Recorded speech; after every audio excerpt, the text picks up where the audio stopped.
ቆንጃ ኡስታዝ ጃ አለን አልሐምዱሊላህ። ዲያቆን አልከኝ አዎ እንዴት ነህ? አለን ግን አሁን እንትን እያልከ ነበር እየሰማው አይተኛም አያንቀላፋም ይላሉ እያልከ ነበር። ግን መዝሙረ ዳዊት ምዕራፍ 14 ቁጥር 23 ላይ ዳዊት ምን ይላል? አቤቱ ንቃ፣ ለምንስ ትተኛለህ?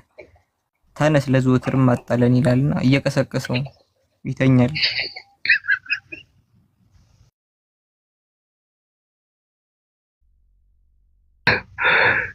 ጭራሽ በዳዊት ዘመንም ይተኛ ነበረ እያልክ ነው? ዳዊት እኮ ነው አቤቱ ንቃ፣ ለምንስ ትተኛለህ?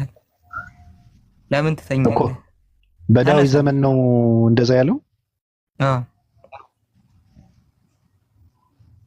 ከባድ ነው። እንጃ ይሄን አላውቀውም።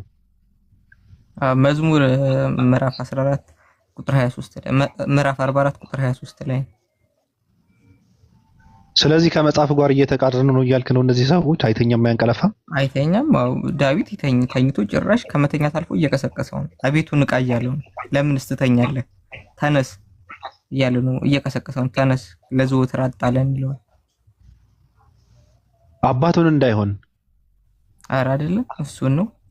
ከቁጥር 21 ብላል እግዚአብሔር ይህንን አይመረምርም ነበርን? እርሱ ልብ የሰወረውን ያውቃል። ስላንተ ሁልጊዜ ተገድለናል፣ እንደሚታረድን በጎች ሆነናል ይላል እና እዚህ ጋር እንደሚታረድ በጎች ሆነን እና ግን አንተ ተውከን እያለ ነው። ይሄ ለእግዚአብሔር እንደሆነ የምናውቀው ወደ ሮሜ ሰዎች ላይ ምዕራፍ 8 ቁጥር 36 ላይ ስላንተ ቀኑን ሁሉ እንገደላለን እንደሚታረዱ በጎች ተቆጠርን ተብሎ እንደተጻፈ ይላል ጳውሎስ። እና ጳውሎስ ይሄ ለእግዚአብሔር እንደሆነ ጳውሎስም ያረጋግጥልናል፣ ዳዊት ያለውን ማለት ነው። አጣቅሶ ከዚህ ተናግሯል ጳውሎስ ስለ እንቅልፉ ማለት ነው። ስለዚህ አትመረምርም የተባለው እግዚአብሔር ነው ማለት ነው። አትመረምርም እግዚአብሔር ነው። አትመረምርም የተባለው እግዚአብሔር ነው። አትመረምርም እኮ አይደለም ያሉት እንደሚታረዱ። አይ ከዛ በፊት ያነበብከው እግዚአብሔር ይህን አይመረምርም ምን አለ?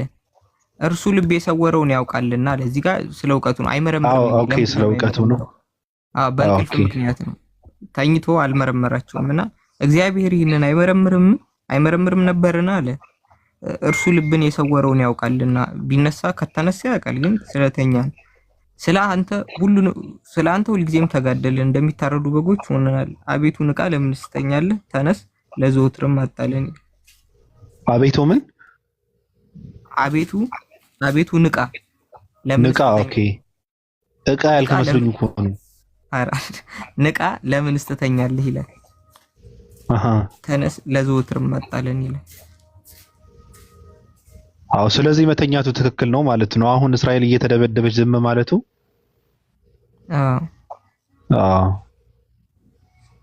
የሚገርም ነው። እናንተ ሰዎች ግን ስለ መጽሐፍ ቅዱስ የሆነ ነገር ካላወራችሁ አይወርድላችሁም ማለት አይተኛም ይላሉ ስትል ገርሞኝ እኮ ነው። ይተኛል ብዙ ጊዜ እኮ ሰው የሆነ ነገር ይናገራል። በቃ ከመጽሐፍ ቅዱስ ጥቅስ መንቀር እያደረጋችሁ ነው የምታወሩት። ጠፍተሃል ግን የለም አሎ ምን ተባለው?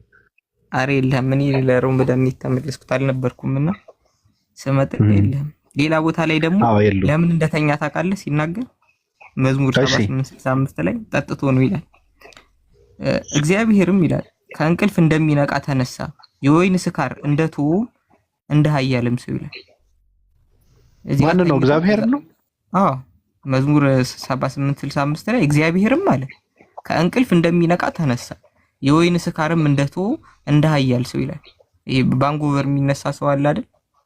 በዛ አይነት ሙድ ነው ተነሳ የሚለው። ከእንቅልፍ ሲነሳ ስካር የወይን ስካር እንዳለበት ሰው ሆኖ ነው የተነሳው ይላል። እዚህ ጋር ከተኛበት የተነሳ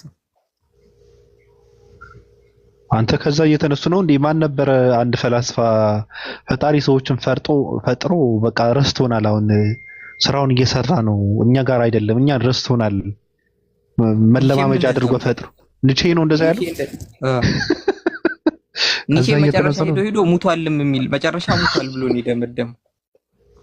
ለዚህ ሙቷል እኛ ረስቶናል ያለው ሲጀማምረው ነው። መጨረሻ በደንብ ሲጨርስ አይ በቃ ሙቷል ማለት ነው ብሎ ነው የወሰነው።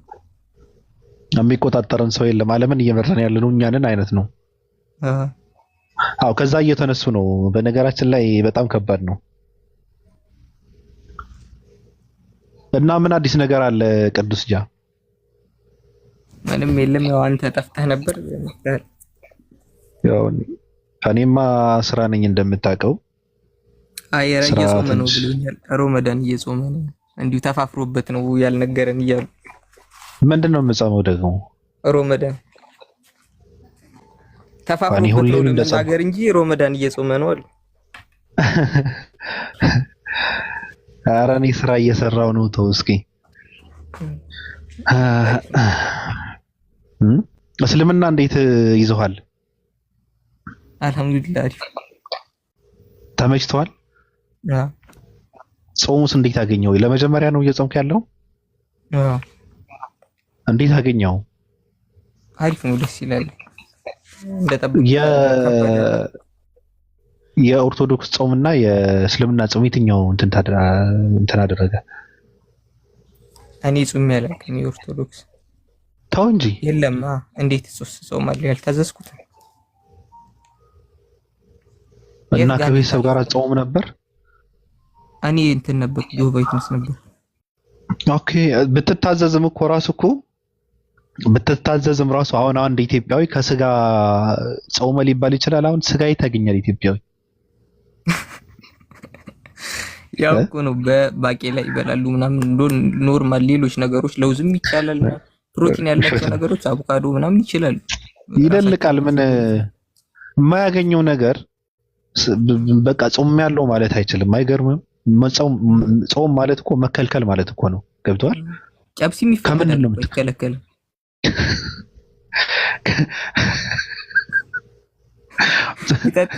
ጨብሶ ግን ኖርማል ወተት አይጠጣም። ቢራ ችግር የለውም። ሌላ ነገር ውስኪም ትችላለህ። አሁን ይሄ ጾም ነው ደግሞ በእንትኖችን ሙድ ይይዛል። አሁን በፕሮቴስታንቶች ምናምን አይጾሙም ምናምን። ኦርቶዶክስም እኮ እየጾሙ እኮ አይደለም። ምን አገኘና ነው? አሁን ለምሳሌ ስጋ ምናምን የት አገኘውናል? የለማ። ከሌለ ነገር የሌለ ነገር የማታገኘው ነገር ደግሞ ከዛ ጾምኩ ማለት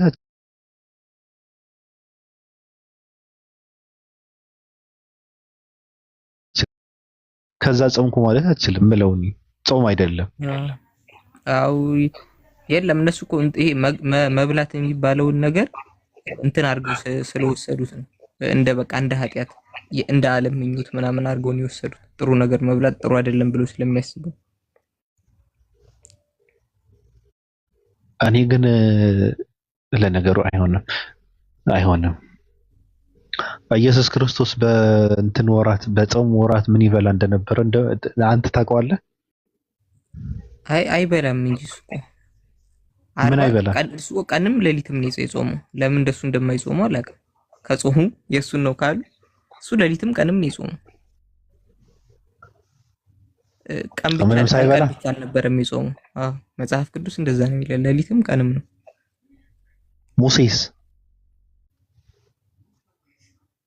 ሙሴም ያው በሁሉም ይጾሙ ነበር። ግን እነሱ እኮ አሁን ይሄ ስጋ ምናምን አንበላም የሚሉት ከምን አንፃር እንደሆነ ታውቃለህ? ዳዊት አንድ ቦታ ላይ ምን ብሎ ተናግሯል መሰለ? አሁን ለምሳሌ አንድ ሰው ሁልጊዜ የሚበላው አሁን እንደ ኢትዮጵያ እንጀራ ከሆነ የሚበላው እንጀራ ከመብላት አቆምኩኝ ካለ ያ ሰው እየጾመ ነው ብለህ ነው እንጂ በጾም እንጀራ አይቻልም ብለህ አትፈታውም። እነሱ ዳዊት በጾም ጊዜ ከቅቤ ራኩኝ ይላል። ከማርም እንደዛው ይናገራል፣ ከወተትም ምናምን። ይሄ የቤተ መንግስት ምግቦች ናቸው። እሱ ምግቦቹን አለመብላት ነው እየተናገረ ያለው። ከምግብ ራኩኝ ለማለት የጠቀሳቸውን ጥቅሶች እነሱ ደግሞ ለምን አደረጓቸው? ከነዚህ ነገሮች ብቻ ነው ይታቀቡ ብለው ከምግብ ራኩኝ ለማለት የጠቀሳቸውን ጥቅሶች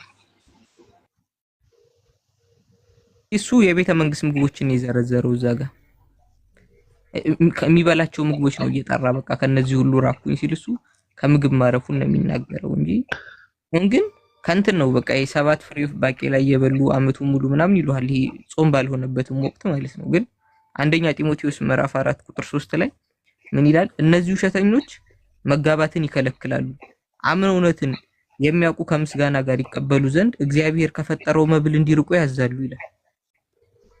በቃ ሰው እግዚአብሔር ከፈጠረው መብል ራቁ። በኖርማሊ በጾም ሰዓት ብቻ እኮ አይደለም። አሁን የምልኩስና ምናምን አይነት አኗኗርን ካየው ሰው ማግባትም የለበትም። ከዛም ውጭ ጥሩ ጥሩ ነገርም መብላት የለበትም።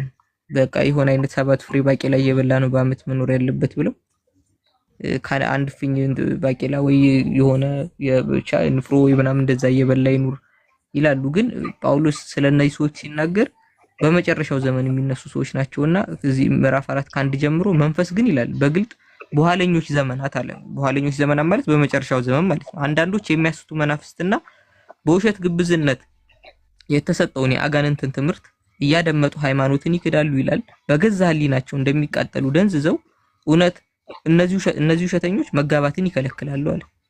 አምነውም እውነትን የሚያውቁ ከምስጋና ጋር ይቀበሉ ዘንድ እግዚአብሔር ከፈጠረው መብል እንዲርቁ ያዛሉ ይላል ነው።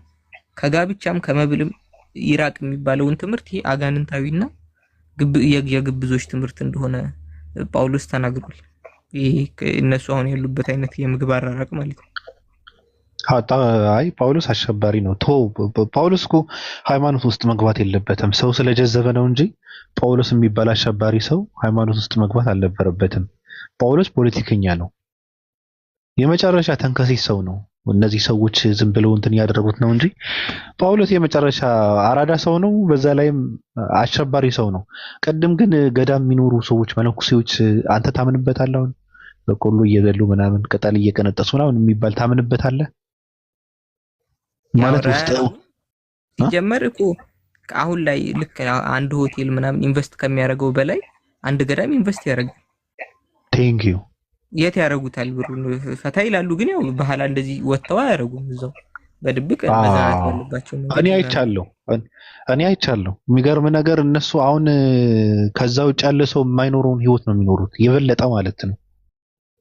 ሀይ የሚላቸው ሰው የለም። እዛ ገብተው ይበላሉ፣ ይጠጣሉ፣ የፈለጉትን ነገር ያደርጋሉ። እንትን ያደርጋሉ ራሱ ይሄ ግንኙነት የሚባለው ራሱ ያደርጋሉ። ከዛ እኔ እኮ እንደዚህ ነኝ ምናምን ብሎ ሌላ አንተ ይሰክሳል ማለት ነው። ቢጫዋን ለብሶ ምናምን ውሸት ነው። የሰው ልጅ ከበላ ከጠጣ ስሜት አለው። ካላደረገ ደግሞ ያብዳል። ውሸት ነው። ያደርጋሉ። የሰው ልጅ ምግብ ሳይበላ አይኖርም። ይበላሉ። ግጥም አድርገው ነው የሚበሉት። ውሸት ነው። ቅጠል እየቀነጠሱ ውሃ ብቻ እኮ ነው እየጠጡ የሚኖሩት የሚባለው ውሸት ነው። ግብዳ ውሸት ነው። በጣም ነው የሚያስቀኝ።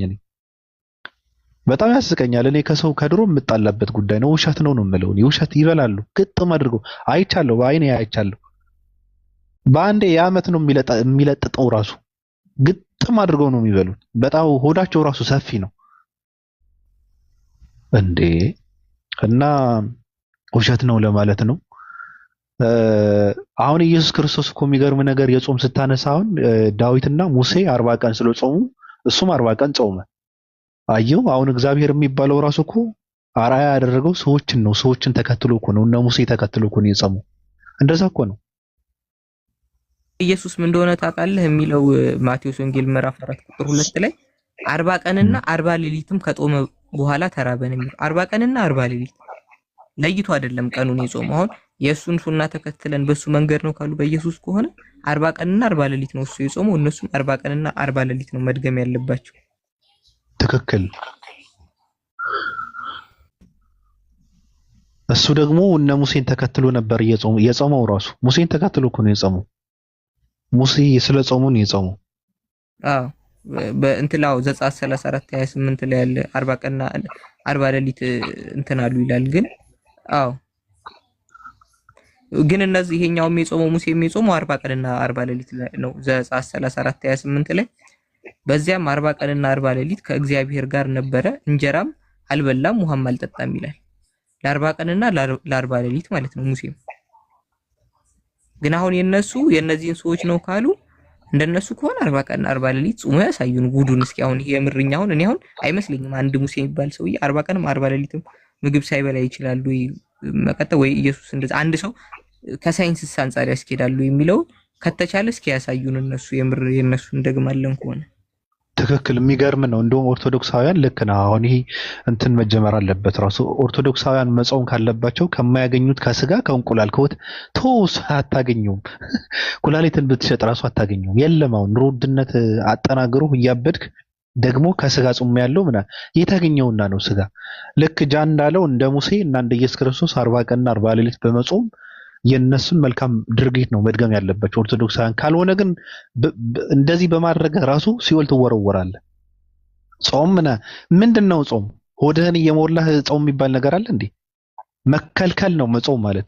ከምንም እየተከለከልክ አይደለም። ከስጋ ተከልክያለሁ ልትል ነው እንዴ? እሱማ ኑሮ ራሱ ከለከለ እኮ አታገኘው። ኪስህ ውስጥ ምንም ብር ሳይኖር እንዴት ከስጋ ተከለከልኩ ትላለህ? የት ታገኘዋለህና ነው? ራስህን ብታጠፋ ራሱ አታገኘውም። ሽታውን ነው የሀብታም ቤት ሽታ እንትና አሳብደዋል ራሱ እያስነጠሰህ ነው ራሱ እኮ የሀብታም ቤት ውስጥ የሚጠበሰው ስጋ ማለት ነው። ደግሞ ጾም ያለው ምናምን የለም። በመመኘት ራሱ ጾሙ ፈርሰዋል። የኢትዮጵያ ሕዝብ ጎረቤት ሲያልፍ የሀብታም ቤት አጠገብ ሲያልፍ ጾም ምናምን የሚባል ነገር የለም። የሀብታም ቤት ስጋ ይጠበሳል፣ ይሸተዋል፣ ይመኛል። ጾሟ ፈርሳለች ራሱ ውሸት ነው። ይመኛል፣ የምር ይመኛል። አሁን የሙስሊም ቤት አለ አይደል? ስጋ አለ ምናምን ይጠበሳል ምናምን ይሸተዋል፣ ይመኛል ስለማያገኘው ማለት ነው። መናጤ ስለሆነ ጾመኛ ቢሆንም ይመኛል፣ ወይኔ ባገኙት ይላል። ይሄ ካልክ ደግሞ በቃ ተበላሸ ማለት ጾሙ ተበላሸ። እና እየጾማችሁ አይደለም፣ ጾማችሁን አስተካክሉ። እንደ ሙሴና እንደ ኢየሱስ ክርስቶስ እንደ ድንግል ማርያም ልጅ እንደ እስራኤላዊው ሰው ኢየሱስ 40 ቀንና 40 ሌሊት በመጾም ታሪክ መስራት አለባችሁ።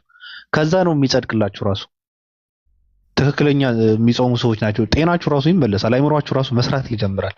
40 ቀንና 40 ሌሊት ያለ ምግብ ብትኖሩ ራሱ ሆዳችሁ ተጠውልጉ። የምሬን እኮ ነው። አይምሯችሁ ይሰራል።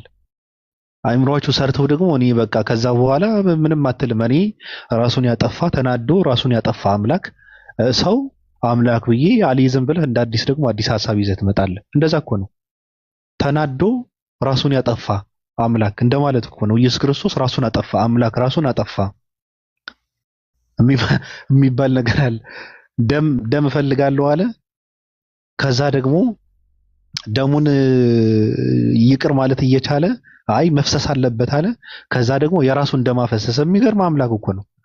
የራሱን ደም አፈሰሰ። ስለዚህ የራሱን ደም አፍሰሰው ደግሞ ለእናንተ ስል ነው፣ ለእናንተ ያለኝ ፍቅር ለማሳየት ነው ብሎ ደግሞ ሰከሳቸው። ይሄ ውሸት ነው። ይሄ ደግሞ የሚገባ 40 ቀንና 40 ሌሊት ስትጾም ነው። እንደ ኢየሱስ እንደራሱና እንደ ሙሴ 40 ቀንና 40 ሌሊት ተጠውልገህ ሆድህን ባዶ ሲቀር እንደ አዲስ አይምሮን መስራት ይጀምራል። እንደውም ጥሩ ሐሳብ ነው የሰጠኝ እንጃ፣ አመሰግናለሁ። የሚገርም ሐሳብ ነው። አይምሮ የሚያነቃቃ ነው። ቀጥል። የሚገርም እኮ ነው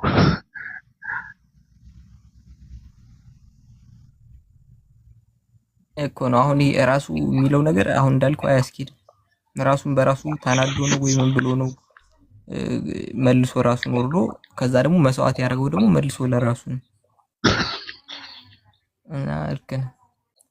እንትና አባባላላ የዊሊያም ሼክስፒር አባባላል ምድር እንትናት የቲያትር መድረክ ናት፣ ሰዎች የቲያትር እንትን ተዋናዮች ናቸው፣ አምላክ ጸሐፊ ነው ይልና ከዛ እየጻፈ ቲያትሩን መጨረሻ ሲነሽጠው ወርዶ ተወነ።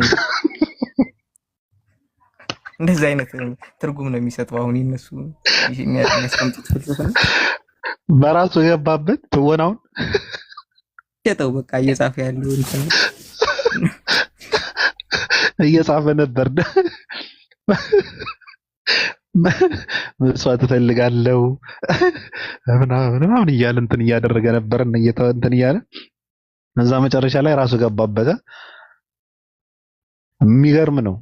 የሚገርም እኮ ነው። በነገራችን ላይ እኔ ባለፈው የሆነ ነገር እያነበብኩ ምናምን እግዚአብሔር ግን ምንድነው አንድ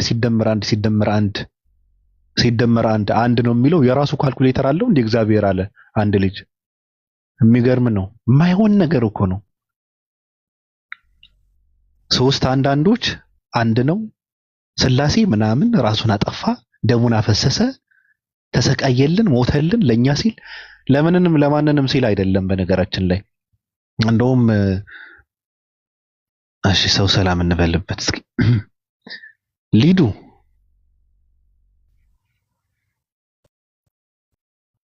ወይ እንዴት ነው ባብ? እንዴት ነሽ?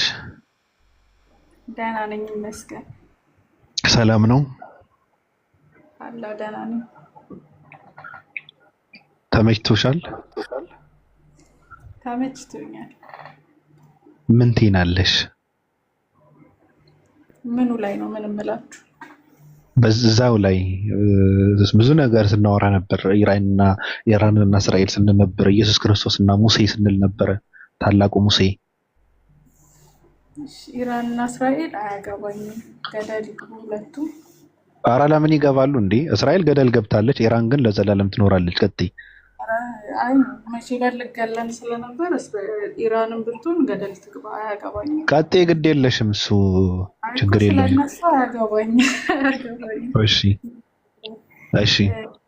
ግን 40 ቀን 40 ሌሊት ለምን አጾሙም ላልከው ማለት ነው እኛ ደካማ ነን። ገባክ? 40 ቀን መጾም አንችልም፣ ደካማ ሰዎች ነን። ኢየሱስ ግን ማለት ሰው ብቻ ስላልሆነ ቆይ አንድ አዳምጥ እስኪ ሰውዬ፣ ሰው ብቻ ስላልሆነ ነው 40 ቀን 40 ሌሊት ምንም ሳይበላ የጾመው ችሎ ማለት ነው። ገባክ? ሙሴስ ምንድን ነው? ዳዊትስ ምንድን ነው? ሙሴስ ምንድን ነው? እኔ ኢየሱስ ስለ ኢየሱስ ነው የሚያገባኝ እኮ። እነሱን ተከትሎ እኮ ነው እነሱም የጾመው እኮ ሙሴን ተከትሎ ነው፣ እነ ዳዊትን ተከትሎ እኮ ነው የጾሙ። ገባኝ እኮ ግን እሱ አሁን እያለ አሁን ይሄ ጾም ኢየሱስ ስለጾመው ነው የምንጾመው ነው አይደለ የሚባለው እንጂ ዳዊት ስለጾመው ወይም ሙሴ ስለጾመው አይደለም። አይደለም አይደለም፣ ኢየሱስ የጾመው ሙሴ ስለጾመው ነው። እንደዛ ነው አይደለም አቢታው፣ እንደዛ ነው። ኧረ እንደዛ ነው፣ የምር እንደዛ ነው። ኢየሱስ የጾመው ሙሴ ስለጾመ ነው።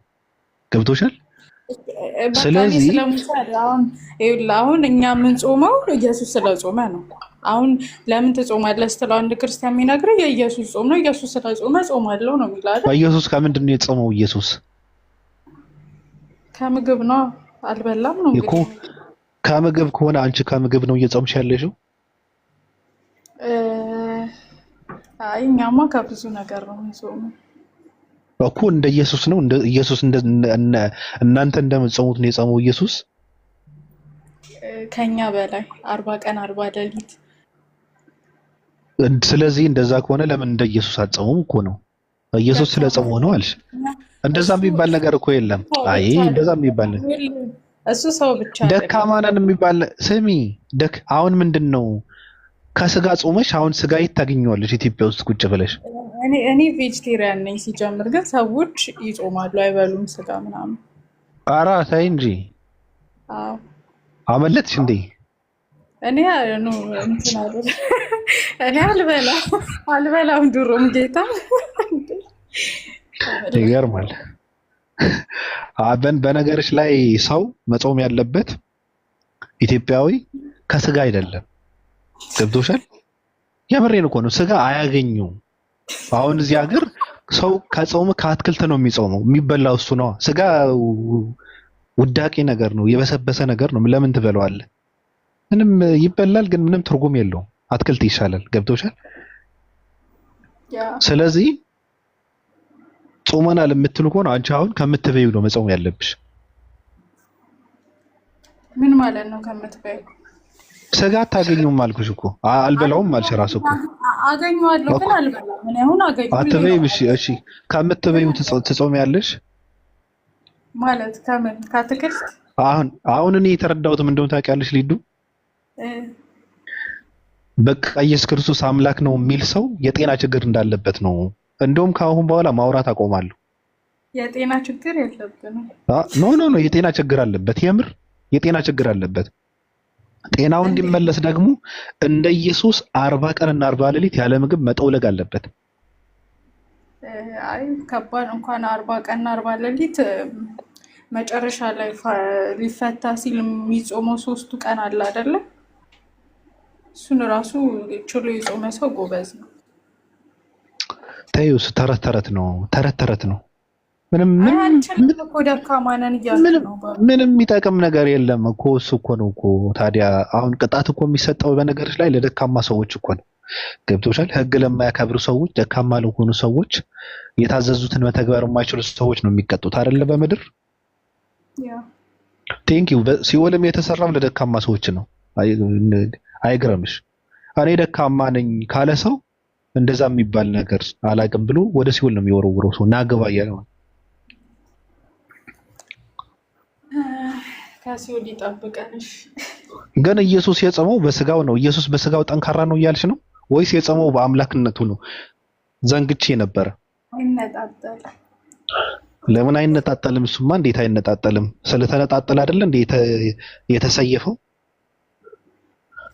እሺ በቃ አሁን እንደዚህ አይነት ነገር ካንተ ጋር ትከብደኛለህ፣ ይቅርብኝ።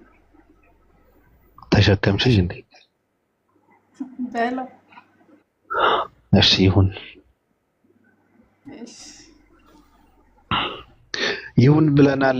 እና እነ ጠጅቱ ብሬ ደግሞ እያፈሉ ነው አሁን እኔ የሆነ ሪከር እየሰማው ነበርና በቃ ብዙ ሰው እኛ ጋር ይገባል እና ሁሉም ሙስሊም እኛ ጋር እየተማረ ነው ብሎ ያወራሉ። አሁን ሰው እንትን ጾም ስለሆነ ስራ የለውም። እነሱ ራሳቸውን የሚለኩት በሰው ብዛት ነው። በሰው ብዛት ነው ራሳቸውን የሚለኩት። ምንም ትርጉም የለውም። እና ሀቢባም እኮ የሰው ህይወት ታሪክ ሴት ስለ እናቷ እየተናገረች ስለ ባሏ ስለ አልጋ ስር እያወሩ እኮ 10 ምናምን ሺህ ሰው ነው የሚሰበሰቡ። ምንም ትርጉም የለውም። ሰው አንተ ጋር ተሰበሰበ ማለት ቁም ነገር አለህ ማለት አይደለም። በነገራችን ላይ እንደ ኢትዮጵያውያኖች ብዙ ሰው አንተ ጋር ገባ ማለት ደንቆሮ ነህ ማለት ነው። በቃ የሆነ ጥፋት እያጠፋ ነው ማለት ነው።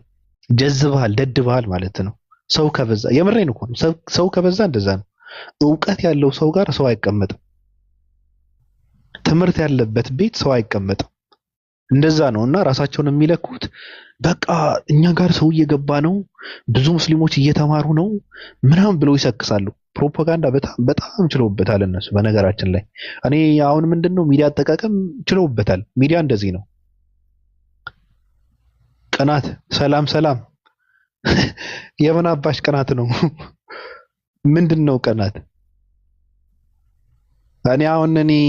እኔ አህያ አልተከተለኝም ብዬ ነው የምቀናው። አንቺ ማነሽ? እበተው ምንድነው የምቀናው? በማን ነው የምቀናው? እኔ በደደብ ሰው አልቀናም።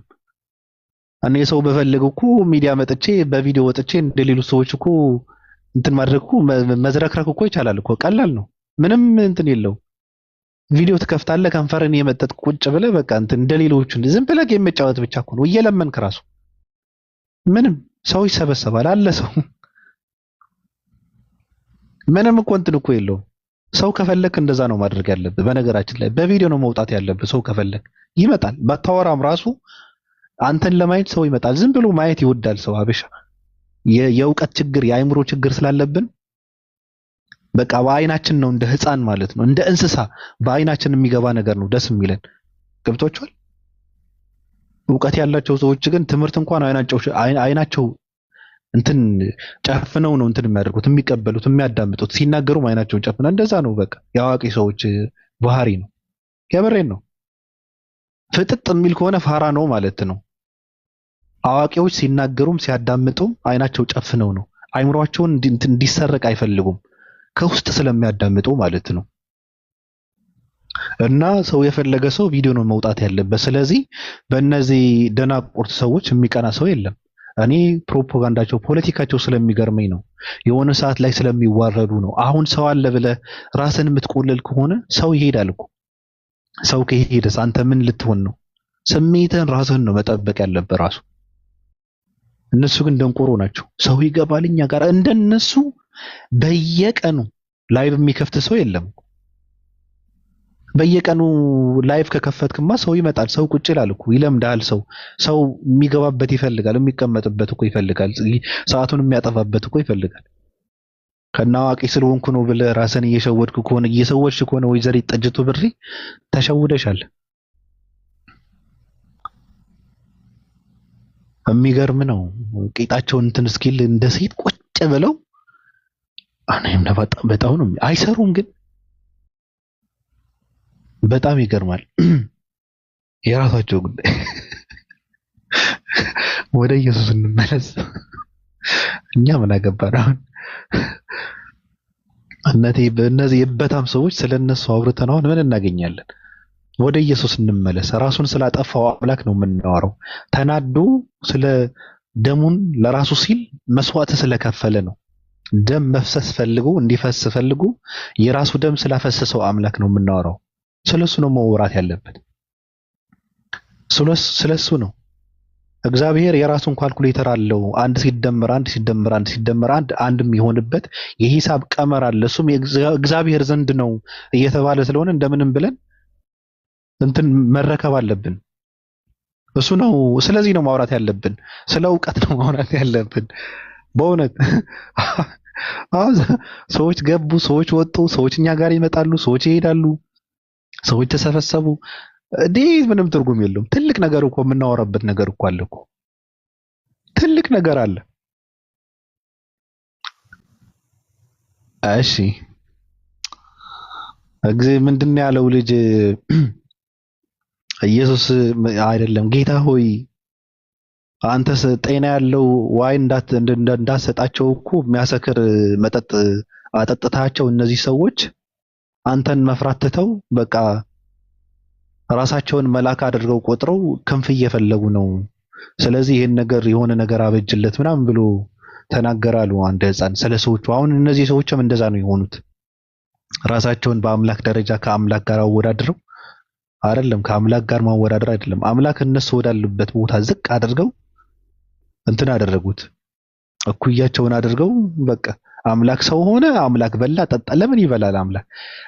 የሰው ልጅ ማለት በነገራችን ላይ ከተፈጠሩ ፍጥራኖች አንድ ብጣሽ ማለት ነው። የሚገርማቸው ነገር ምድር እንዲገዛ ስለተፈቀደለት እንጂ በጣም ብዙ የማናውቀው ነገር እኮ አለ እኮ የሚገርም ማለት ነው። ስለዚህ አንድ እድብ ለማለት ነው። የሚገባ ሰው ካለ እንትን በሏቸው እስኪ አስገቧቸው፣ ሰላም እንባባል። ክርስቲያን ሰው ካለ መግባት ይችላል። ሲቱ ፖዝ ናት። ሲቱ እስከምትመለስ ግን አንተ ግን በጣም ነው ኢየሱስ የምትወደው ባቢ። ኢየሱስ ወደዋለሁ፣ ለምን ጠለዋለሁ? ለምን ጠለዋለሁ አይደለም፣ በጣም ነው የምትወደው። እኔ ወደዋለሁ። ኢየሱስ ምን አደረገኝ? ብቻ ለበቃ ሁሉም ነው በጣም ነው የምትወዱት። ንጽጽር ሳይሆን ሁሉም ቤተሰብ ኢየሱስ እኔ አገባኝም። ንጽጽር ለምን አይባልም? ኢየሱስ ለምን አይባልም? ይባላል። ወዶ ነው። እኔ ወደዋለሁ፣ እወደዋለሁ። የአዳም ዘር ነው። በእናቱ አጎቴ ነው። በጾታ ደግሞ እንደኔ ወንድ ነው፣ ወንድሜ ነው። አያቴ አባቴ ነው። ሲጀምር ስለ ኢየሱስ ማውራት ፈልገህ አልነበር? አውቀህ ነው። ምንድን ነው የማውቀው? አውቀህ ነው። አሁን ሌላ ስለ አብ አውራ ተው ኢየሱስን። እሺ ስለምንድን ነው ስለ አብ የማወራው? ሌላ ወይ ስለ አብ ወይ ስለ መንፈስ ቅዱስ አውራ። ኢየሱስን ተው በጌታ። ይለያያል። መንፈስ ቅዱስ የሚባል የለም። ይሄ አስታራቂው ማዕከለኛው ኦባሳንጆ ጌታ ደብረጽዮንና አብይ አህመድ ያስታረቀው ሰው የለም። ኦባሳንጆ የሚባለው መንፈስ ቅዱስ ማለት እንደሱ ነው። በስላሴ በመሀል ቁጭ ብለው ሲጣሉ የሚያስታርቅ እኮ ነው። አንተ ስማ ይባላል። እንትን ስላለኝ ሂድና እንደዚህ ብለህ ንገረው ምናምን ይባላል። መካከለኛ ነው እሱ። አስታራቂ ነው። አዳራዳሪ ነው።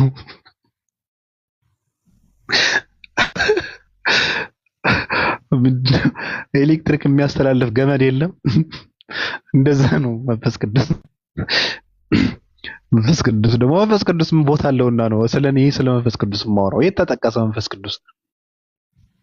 መንፈስ ቅዱስ እንደ ርግብ ከነፈ እንደምናምን ይመጣል፣ እንደምናምን ያጽናናችኋል፣ እንደምናምን የመንፈስ ቅዱስ ነው ተባለ። ለምን አወራለሁ እኔ? ምንም ቦታ የለውም። ስለ መንፈስ ቅዱስ የተነገረ ምንም ነገር የለም። መጽሐፍ ቅዱስ ሁሉ ስለ አብና ስለ ኢየሱስ ነው። ገብቶሻል? ስለዚህ ስለ መንፈስ ቅዱስ አላወራም፣ ስለ አብም አላወራም፣ ስለ ሲንግል ፋዘር አላወራም።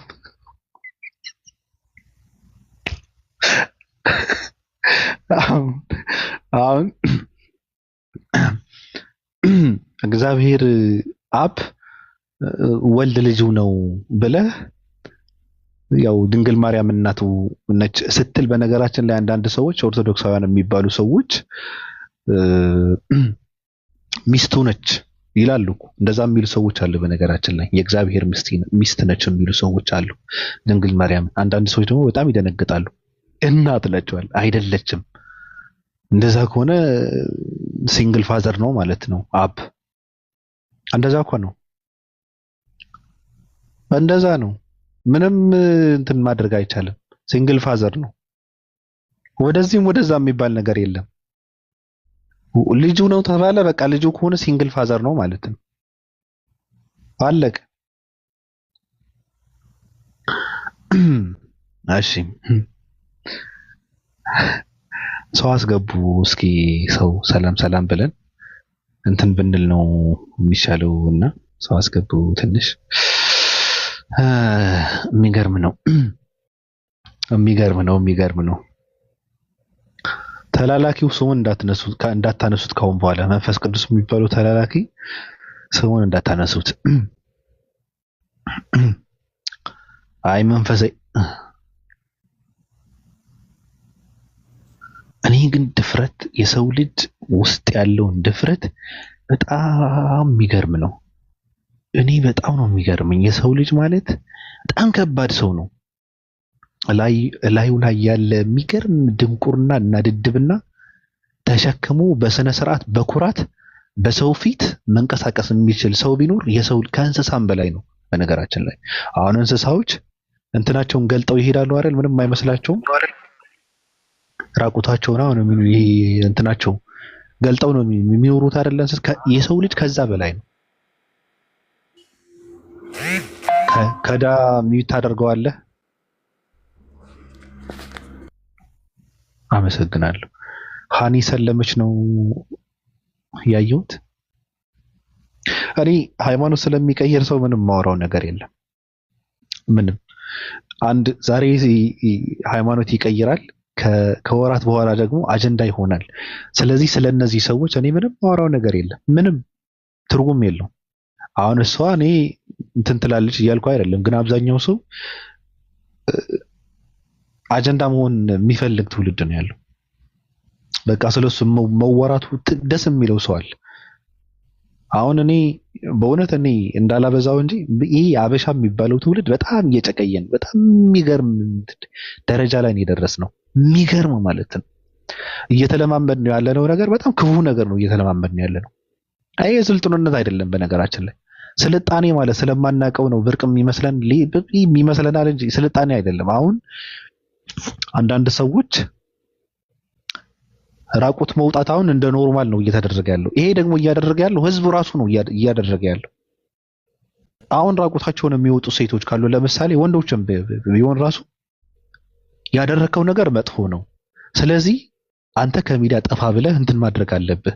ይሄ የተደረገ ነገር ባህላችን አይደለም፣ ትክክልም አይደለም፣ መደረግ አልነበረበትም፣ ግን ራስን መጉዳት የለብም ምናምን ብሎ ከመምከር ይልቅ የሰው ልጅ የሚያመጣው ነገር የለም፣ ዛሬ ያወራል ነገ ይረሳል፣ ስለዚህ ምንም እንዳይመስልህ ዝም ብለህ ኑሮ ኑር ምናምን ይላል። ሰው ምንድን ነው የሚማረው ከዚህ? እኔ ምንድን ነው የምማረው? አሁን ትንንሽ ልጆች ምንድን ነው የሚማሩት? እየተለማመዱት ነው። አሁን ኢትዮጵያውያኖች የሚባሉ ሰዎች ይህን ነገር እየተለማመዱት ነው። በቃ ኖርማል ነገር ሆነ። በቃ ይሄ እኮ ውርደት እኮ ነው። የሰው ልጅ ቆጠብ ሲል እኮ ነው በቃ ሰው የተባልከው። ታዲያ ለምንድን ነው? አንዳንድ ሰው መገላለጽ ስልጣኔ አይደለም። መገላለጽ ስልጣኔ ከሆነማ ከማንንም በላይና በፊት የሰለጠኑት እንስሳ ናቸው አለ አንድ እንትን። ትክክል። መገላለጽ ስልጥኑነት አይደለም። እና ስለአንተ መወራት እንደዛ አድርገው ራሱ የሚኮሩ ሰዎች አሉ። ሃይማኖት መቀየር ኩራት የሚመስለው ሰው አለ። ዝም ብለህ በመቀየር እዚህም እዛም ማለት ነው። ይህ የወደቀ ትውልድ ምልክት ነው። በነገራችን ላይ መውደቃችን ነው የሚያሳየው። ሰው ድሮ ሃይማኖት ከቀየረ በቃ ቀየረ ነው። እዚህም እዛም እየተመላለሰ አይገባውና በጣም በቃ እኔ ለውስጥሽ ሰላም አላገኘው። እንዴት አባሽ ሰላም ታገኛለሽ? የነጭ ገረድ ሆነሽ ተገረደሽ እንዴት ሰላም ታገኛለሽ ነው። ሃይማኖት እኮ ማለት እኮ ያንቺን ኑሮ እንዲያቀለልሽ እኮ አይደለም እንትን የተደረገው። እንደዛ የሚባል ነገር የለም። ሃይማኖት ማለት በአንቺና በአምላክ በፈጣሪ መካከል ያለውን ግንኙነት እንትን የምታደርግበት እንጂ በአንቺና በማዳም መካከል ያለው ኑሮን የሚያስተካክል አይደለም። ሃይማኖት የለም። የኬስህን ጥያቄ የሚመልስልህ አይደለም እኮ ሃይማኖት ማለት።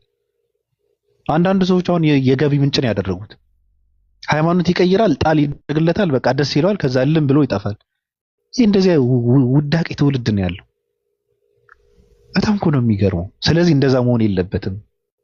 ሲቀጥል እኔ በጣም የገረመኝ በእውነት እኔ ሃይማኖተኛ የሚባል ሰው አሁን ራሱ በጣም የባሰ እየጠላሁት ነው። በቃ ድሮ በጣም ያናደኝ ነበር፣ አሁን ደግሞ የባሰ እየጠላሁት ነው። የወደቁ ሰዎች ምንም አሁን አንድ ገመዳፍ አለች፣ አንድ ገርዳሜ ገመዳፍ አለች።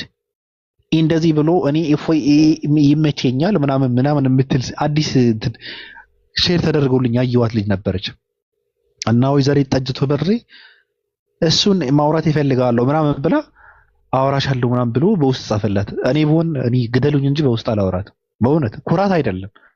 እንደዚህ አይነት ሰዎች ግን አላወራም። እኔ አውቃለሁ ሰው ምን እንደፈለገ።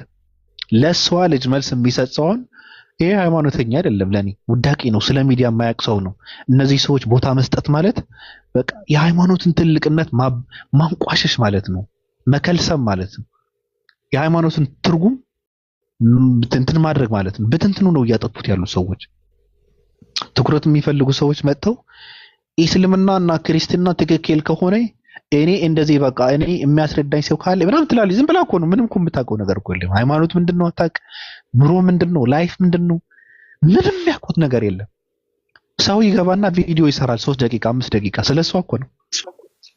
አይደብራቸውም እንዴ? ግን ትልልቅ ሰዎች ሃይማኖት የምታስተምሩ ሰዎች ለእንደዚህ አይነት ሰዎች ቦታ በመስጠት ሃይማኖታችሁን ማሰደብ እንጂ ምንም ትርጉም የለው። ሲጀመር ለሰው መልስ መስጠት የለባችሁ በፍጹም። ሲቀጥል ደግሞ ለሰው የሰው ስም ማንሳት ማለት በሚዲያ በጣም መጥፎ ነገር ነው።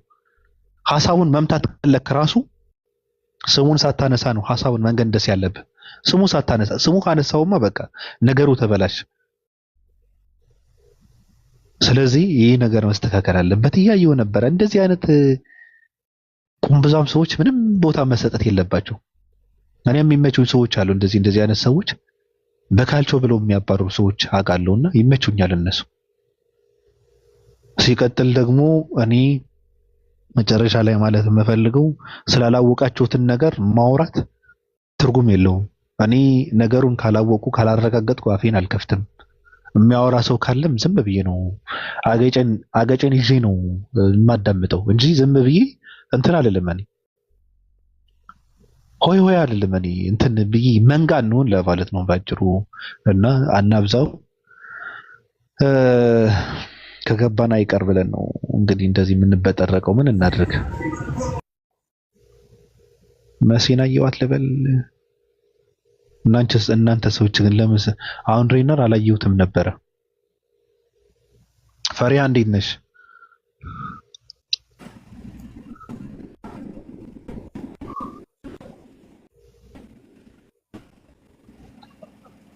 እንዴት ነሽ? ናለው እኛን ታስጠፋ ሰው አለን። እንዴት ነሽ? እንኳን እኔ የእስራኤል አምላክም ጠፍተዋል።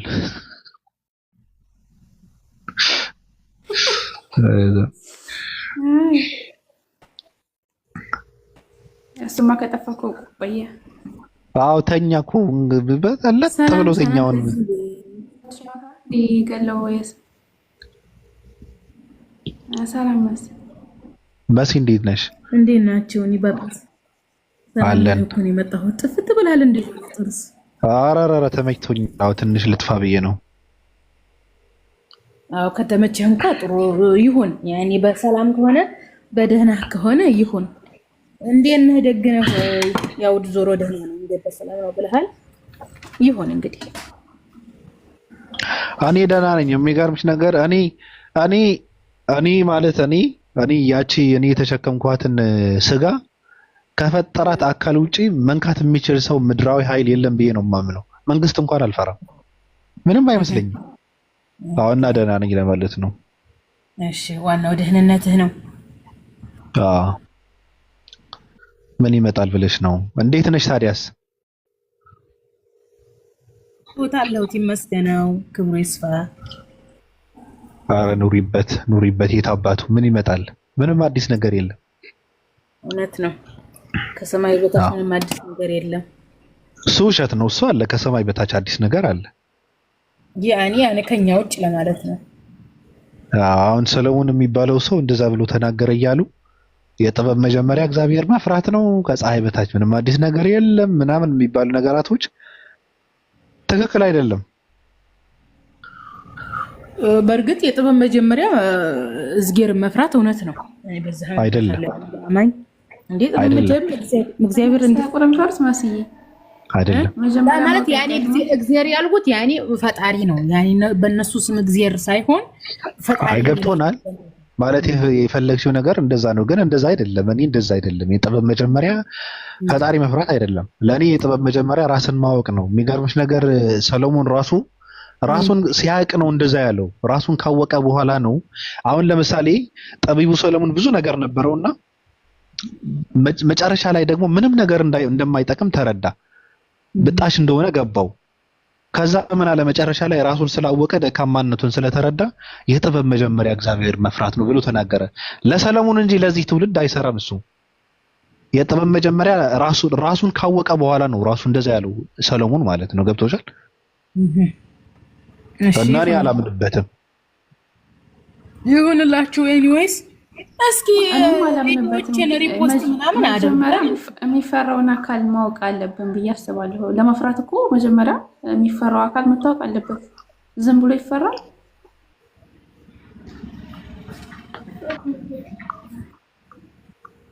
አዎ ሐሳቡ ልክ ነሽ። መሲ ምን አልሽ? ቪዲዮ ምን አልሽ? ሪፖስት አድርጉልኝ። ቪዲዮዎችን ሪፖስት አያደርጉልኝም። ቪዲዮ ንገሪያቸው ሪፖስት አድርጉ ልለምናችሁ እንዴ። እኔ እኮ የስንቱን ነው ሪፖስት የማደርገው። ሪፖስት አድርግ እያሉ ራሱ በውስጥ ሼር ያደርጉልኛል፣ አደርግላችኋለሁ። የኔን ግን ዞር ብለው አያዩትም። ቀጥሉ፣ ወረ አውሩ። አዎ ሪፖስት አድርጉ። ነገራችን ሬነር ሰላም ነው። እንዴት ነው? ጨዋታ አለ። ጨዋታ ይሰማል፣ ይረብሻል። አይ ችግር የለውም። እንዴት ነህ? አልሐምዱሊላህ ደህና ነኝ። ደህና ላይ እንኳን ደህና መጣ። እንኳን ደህና ቆየ። ጥሩ ነው መገኘት ከች ማለት። አዎ አልፈናል እንደዚህ እንኳን ረመዳንን በሰላም አገምሳችሁ ለማለት ነው። ምን አደረጋችሁ? ረመዳንን እንኳን በሰላም አጋመሳችሁ። ተጋመሳችሁ? ረመዳን አዎ እንግዲህ ይመስለኛል። አሁን ለመጀመሪያ ነው እየጾምክ ያለው ሬነር? አዎ አልሐምዱሊላህ። እንዴት አገኘኸው? ረብሲ ታዲያበደን ለቀጣዩ ዓመት ያደርሰናል። ይሄንን በሰላም አሪፍ መጸደይ ነው። ተመችቶኛል። ደስ የሚል ወር ነው። አይምሮም ይከፈታል። የሚገርምህ ነገር አሁን ሰው ሲራብ አይምሮን ይከፈታል። ብዙ ነገር ተሳካለ። አደብ ተገዛለህ፣ ጨዋ ትሆናለህ፣ አሁን ትታቀባለህ። ጥሩ ሙስሊም ለመሆን ትሞክራለህ። የዓመቱ ስንቅ በዚህ አዶ ነው። እኔ ሳስበው በዚህ ወር ነው የሚቀጥሉት መሰለኝ። እየተለማመድኩ ነው።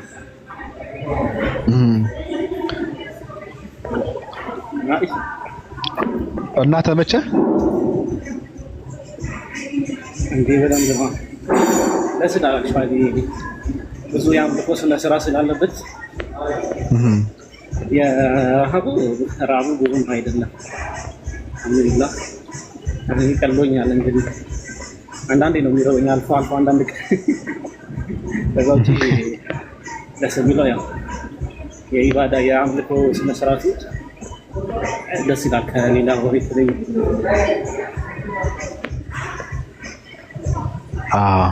ደስ ይላል። ምን ትለናለህ? አዲስ መጽሐፍ ከሰማይ በታች የሚባል መጽሐፍ አለ እያሉ ነው።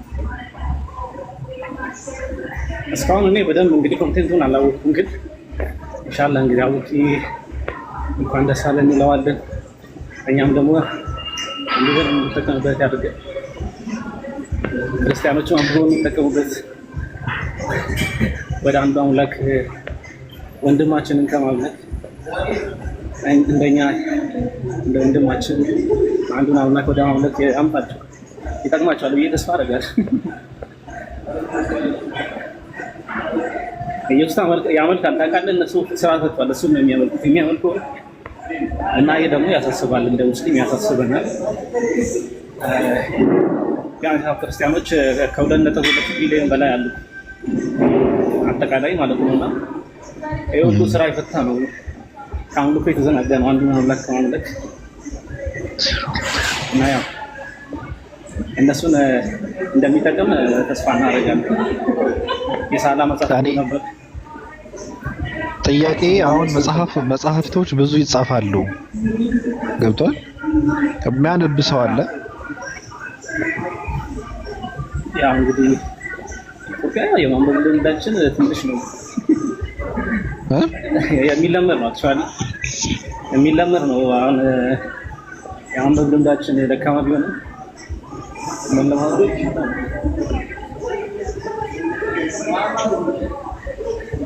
እንደምን እኮ ከባድ ታስለምዳለህ። በግድ ቢሆን ያ በግድ መለመድ አለባቸው። እንዴት ታስለምደዋለህ? አሁን ለምሳሌ በየወር የቁርአን በደንብ ብዙ ሰዎች ቁርአን ይቀራሉ። መስጊድ ስትሄድ ምናምን ብዙ ሰው ታገኛለህ ቁርአን የሚቀራ እና ለማክተም ምናምን ብዙ ሰው ከዛ እንደዚህ ላይ ቁርአን እንደዚህ ትኩረት ሰጥቶ መቅራት ከቻሉ ሌሎቹንም መጽሐፍ ደግሞ እችላለሁ ብላ ማንበብ ነው። እኔ በፊት 10ኛ ክፍል ያለፍኩበት ሜትር እንደዚህ ነው። ባይብልን ክረምት ላይ ብዙ አነበብኩ በጣም። ከዛ በኋላ ላይክ ሞራል ሊሰጠኝ ባይብልን መጨረሴ ሞራል ሲሰጠኝ በቃ ከመጥማ ከጸድ ይሆናል ነው የደምት በአንድ ቀን ሁሉ የሆነ ደጋግሜ ሳነበው አንድ ኮርስ ሁላ ጨርሼ አውቃለሁ። ለጽድቅ ነው ያ ለጽድቅ ሲሆን ያው በእርግጥ የምታገኘውን ነገር አስበህ ብታነብ አሪፍ። እዚህ ሶሻል ሚዲያ ላይ በተለይ እየመጣ የምትበጠረቅ ከሆነ አሁን እንደምትለው አሁን ሃይማኖታዊ መጽሐፍቶች የምታነባቸው ለጽድቅ ነው። እኔ ግን አሁን እንደዚህ አይነት መጽሐፍቶችን ሲጻፉ እኔ አሁን የተረዳሁት አንድ ልጅ አሁን መጽሐፍ ጻፈ የሚል እንትን አየዋል ተደረገ ተብሎ ነው እንጂ ሰው እንዲያነባ አይደለም። አሁን አስበዋል። አሁን እንደ ኦርቶዶክስ ልጅ ምንድነው አሁን ስንት መጽሐፍቶች አሉ እኮ እሱም ሳያነብ ሰው የሞት ደብዳቤ ብለውማ ገልጦም አያየውም ሰው ይፈራል ራሱ። አይ አንድ ሰው እኮ መጽሐፍ ለመጻፍ ምን አለው መጀመሪያ እውቀት አለው እንዴ? ሰው ወይ ዝም ብሎ ነው መጽሐፍ የሚጽፉ እንዴ? ምንድነው ማየት እኮ አለብህ። የሆነ ሰው አይተህ አሁን ለምሳሌ እኛና ሳላን እናውቀዋለን። ሳላ ሰማዕቱ ብራና መስይዝ ብዙ አመት እኔ ራሱ ተማርኩኝ። ከአንድ አመት በላይ ቲክቶክ ላይ አይቼዋለሁ። ግን እሱ ከዛ በፊት አርቲክል እየጻፈ ካራ 2000 አካባቢ በፈረንጆቹ አርቲክል ይጽፋል። በቃ እነዚህ ነገር ሳታረግ ዘለ ምን እንደጻፈ አይተው እንዴ ሰው እኮ ይደብራል እኮ ይሰራ ነው የሚሆነው። እሱ ራሱ አይጠቅመውም። ማን ይገዛዋል? አንድ ያዩ የሚባል ልጅ ከታች ለቢዝነስ ነው የሚጽፉት ይላል። አልገባህም? እኔ ግን እነዚህ ሰዎች ግን እኔ ገርመኛል እኮ እኔ መጽሐፍ ለምንድን ነው የሚጻፈው? ያዩ ላኩልህ እኮ እንድትገባ ብዬ ማታውቁ ከሆነ በቃ እንትን ማለት የለባቸውም። ምንድነው አትደድቡ። በዚህ ልክ መደደብ እኮ አግባብ እኮ አይደለም።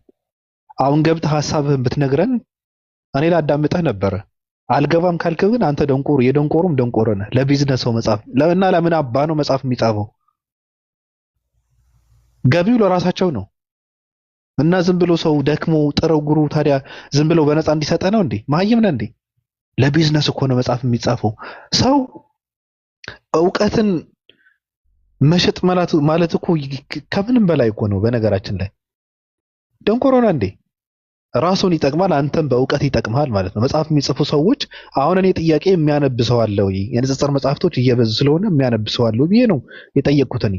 አንተ ደግሞ ለቢዝነስ ነው እና ለምንድን ነው በነፃ ነው የፈለግከው አንተ? እንደዚህ አይነት ምንም ስለ ኑሮ ስለ ምንም ማያውቅ ሰው በቃ እኔ ለምን ትመጣለህ አሁን አንተ እዚህ ጋር ለምን ኮመንት ትሰጣለህ? ራሱ ነውር እኮ ነው። ሳናነበው የአንተን ኮመንት የሚያጠፋ ቢኖር እኔ ደስ ይለኝ ነበር። ለቢዝነስ ነው የሚጻፈው። የምረን ነው። በዚህ ልክ መጀዘብ የለባችሁም። በነገራችን ላይ እንትን ሰው ሁኑ። በቃ ያሳዝናል።